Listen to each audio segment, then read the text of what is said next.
హల్లెలూయా యేసు ప్రభున్ ఎల్లరు స్తుతించుడి. వల్లభుని చర్యలను తిలకించి స్తుతించుడి. Praise the Lord. దేవునికి స్తోత్రము, స్తుతి కలుగునుగాక. దైవ గ్రంథము బైబిల్ నుండి అనేకమైన సంగతులు ప్రతిదినము అనేక మంది భక్తుల ద్వారా మనము వింటూ వస్తూ ఉంటాం. అయితే ప్రియులారా, వినుట కంటే విన్నదాన్ని జ్ఞాపకం పెట్టుకొనుట, అలాగే విన్నదాన్ని విశ్వసించుట అనేది ప్రాముఖ్యమైనది. ప్రియులారా, మన జీవితాల్లో పునరుత్థాన పండుగను ముగించాం. పునరుత్థాన పండుగను మనం ముగించాం. అయితే మనము పునరుత్థాన పండుగ యొక్క భావమును ఎరిగి జీవించుట అనేటువంటిది ప్రాముఖ్యం. కాబట్టి పండుగలుగా ఆచరించే కంటే పండుగ యొక్క సారాంశాన్ని ఎరిగి ఆ ప్రకారము జీవించుట ప్రాముఖ్యం. దేవుడు మనకు అలాంటి కృప అనుగ్రహించునుగాక. చేరువచ్చిన ప్రియులందరికీ కూడా ప్రభు అయిన యేసుక్రీస్తు వారి ప్రశస్తమైన నామములో వందనములు తెలియచేస్తున్నాను. దైవ గ్రంథం బైబిల్ నుండి సామెతల గ్రంథము 19వ అధ్యాయము మనందరము కలిసి 11వ వచనాన్ని చదువుకుంటాం. ఒకని సుబుద్ధి వానికి దీర్ఘశాంతమునిచ్చును,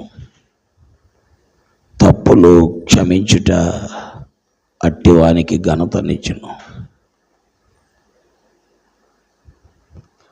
రాజు కోపము సింహగర్జన వంటిది, అతని కటాక్షము గడ్డి మీద కురియు మంచు వంటిది. ప్రియులారా, దేవుని వాక్యములో ఎన్నో విలువైన సత్యాలు దైవ గ్రంథములో పొందుపరచబడి ఉన్నాయి. ఈ సత్యాలను ఎవరైతే అనుసరిస్తారో, అంగీకరిస్తారో అవి వారికి మేలును క్షేమమును కలుగు చేస్తాయి. ప్రియులారా, ఇప్పుడు మనం చదివిన భాగములో ఒకని సుబుద్ధి వానికి దీర్ఘశాంతమునిచ్చును. సుబుద్ధి అంటే మంచి బుద్ధి. మంచి బుద్ధి కలిగి ఉండుట అనేది నిజముగా మనుష్యులకు ఎంతో క్షేమమునిస్తుంది.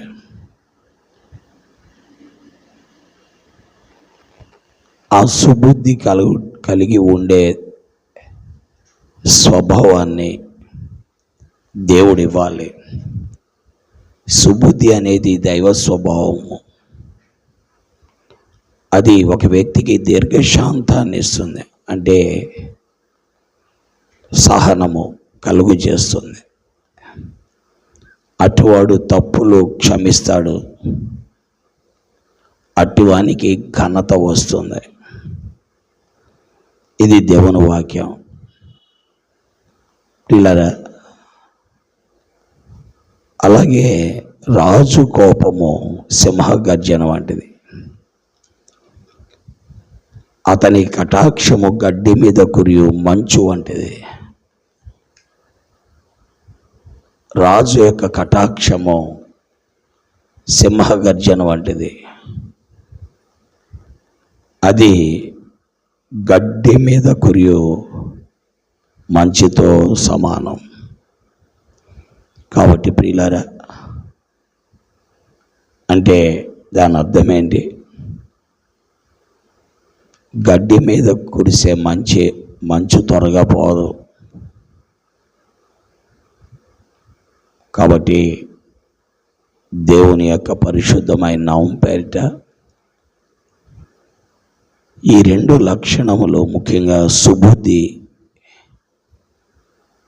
కలిగి ఉండే లక్షణము,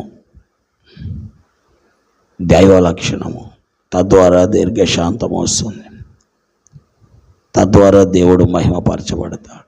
కాబట్టి ఆలోచిద్దాం. ఇవి అప్పటికప్పుడు వచ్చేవి కాదు, అభ్యాసం చేసుకోవడం ద్వారా వచ్చేవి. కాబట్టి ఆలోచించి ఆ ప్రకారముగా జీవించడానికి ప్రయత్నిద్దాం. దేవుడు తన వాక్కు దీవించునుగాక.